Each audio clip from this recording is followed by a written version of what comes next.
E aí, galera do oitavo ano, o professor Jairo chegando para mais uma aula de arte. E hoje nós vamos explorar um pouco sobre a performance, trabalhando nesse capítulo que nós já iniciamos, que fala justamente sobre essa ideia da obra de arte, que a pergunta que eu fiz no último encontro: a arte morreu? Claro que não. Então a gente consegue encontrar informações importantes sobre a arte e nós vamos discutir nessa aula, nós vamos falar nesses capítulos. E logo em seguida, ainda falando dessa unidade 4, que é a improvisação, improvisar os movimentos da dança. Será que é possível acontecer isso? Os movimentos serem improvisados em algum momento, em determinado momento? Se sim, nós vamos conhecer um pouco mais sobre esse assunto. Se não, com certeza você vai perceber no momento que nós estivermos lendo o texto. Nós vamos agora trazer as informações sobre uma artista que ainda no nosso capítulo, trabalhando performance. Nós temos Marina Abramovic, a artista iugoslava Marina Abramovic, 1946, é precursora da arte da performance. Em seus trabalhos, ela explora relações entre o artista e o público, os limites do corpo e as possibilidades da mente. Em 2010, o Museu de Arte Moderna de Nova York, o MoMA, convidou a artista Marina Abramovic para realizar uma retrospectiva de seu trabalho. Para essa exposição, ela criou a performance. A artista está presente, na qual em que por várias horas por dia, durante 3 meses, ela se sentava em uma cadeira diante de outra cadeira vazia, na qual o público poderia sentar e olhar a artista por alguns momentos. Ela, sem falar nada, apenas trocava olhares com os seus participantes. Um dos momentos mais marcantes dessa performance foi o encontro de Marina com seu ex-marido, Ulay, 1943-2020. Eles foram casados por 12 anos e juntos propuseram muitas performances. E aqui traz o registro de 2 obras, uma de 1978 e a outra de 1980. Um pouquinho mais à frente, nós temos as novas ideias e maneiras de fazer arte. A arte conceitual surgiu na década de 1960 e desenvolveu-se até o início dos anos de 1970 na Europa e nos Estados Unidos da América. A arte conceitual rompeu com o formalismo e passou a centrar a criação artística na mensagem e na comunicação da ideia, não mais na platicidade do objeto. A relação com o público era valorizada, ou seja, o conceito ou atitude mental tem prioridade em relação à aparência da obra. O propósito da arte conceitual é transmitir ideias ou conceitos e todo o processo que envolve essa ideia.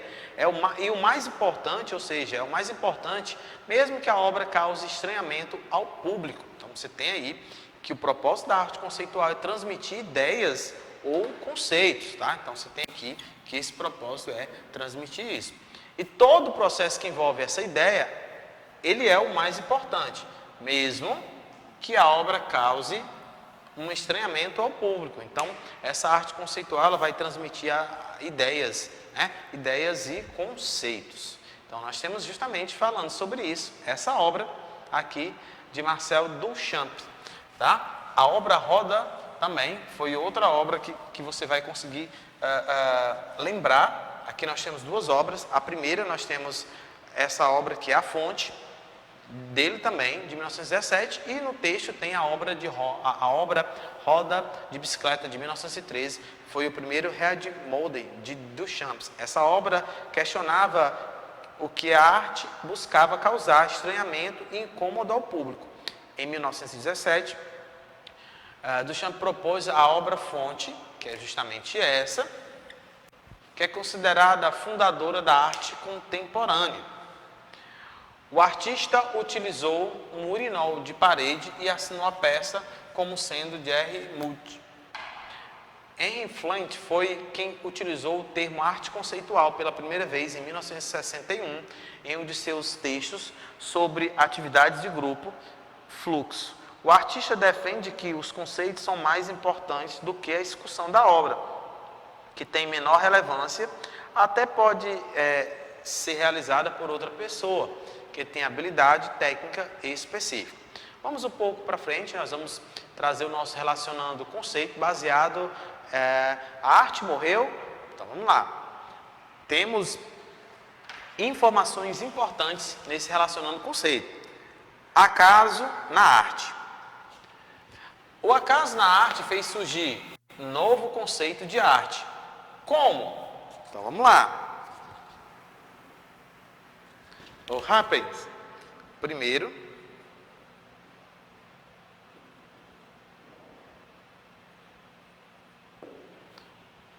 action point e o performance e a arte conceitual.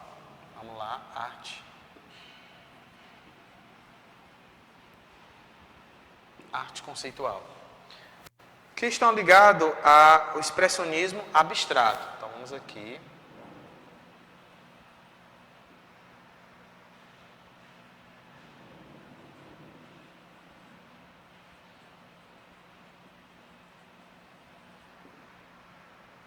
Aqui artes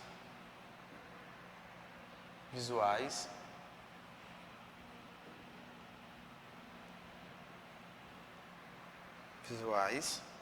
e aqui teatro e música. Ok? Esse é o nosso relacionando conceitos. Nós vamos agora um pouquinho à frente para o próximo assunto, tá? Vamos pegar aqui.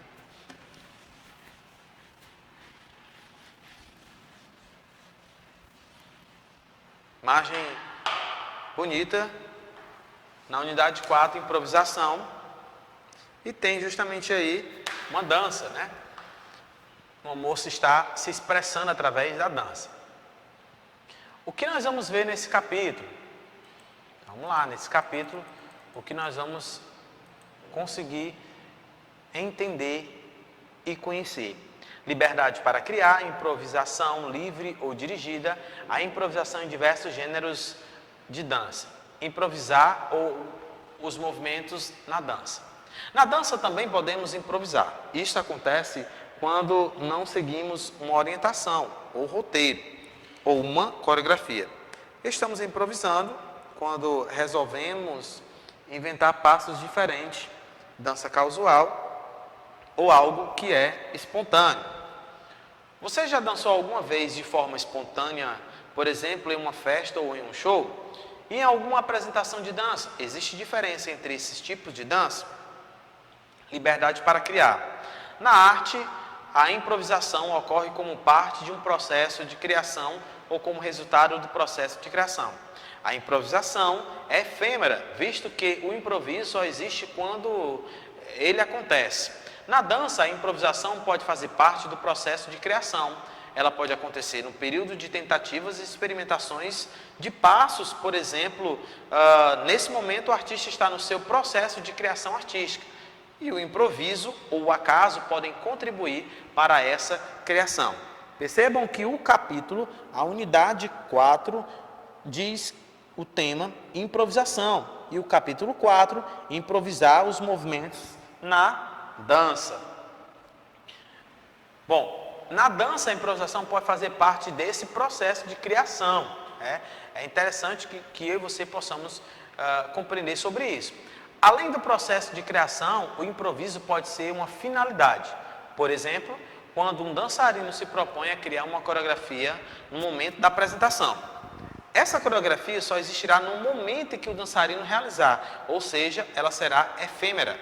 Caso esse mesmo dançarino decida improvisar novamente para outra coreografia com outros passos improvisados.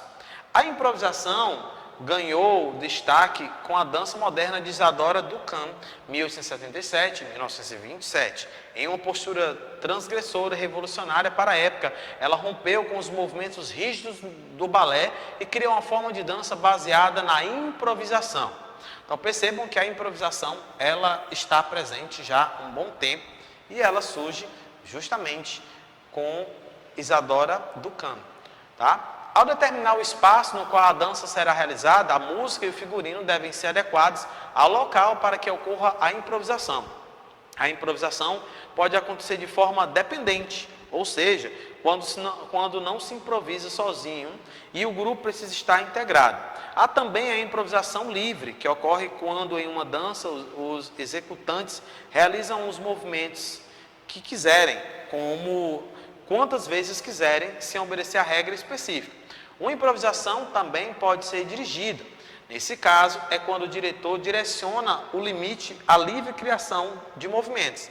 Nas improvisações dirigidas, normalmente o elemento limitador gera alguns problemas que os executantes precisam solucionar.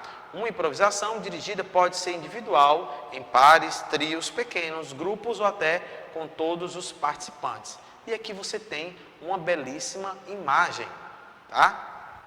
Linda imagem, trazendo aí todo o contexto de liberdade para criar. É interessante perceber que quando nós falamos em improvisação, nós falamos em liberdade, nós temos a ideia de que esse improviso, ele é algo que não tem sentido, mas existe um sentido, tá? Então nós temos essa imagem belíssima e nós damos continuidade aqui com o nosso texto.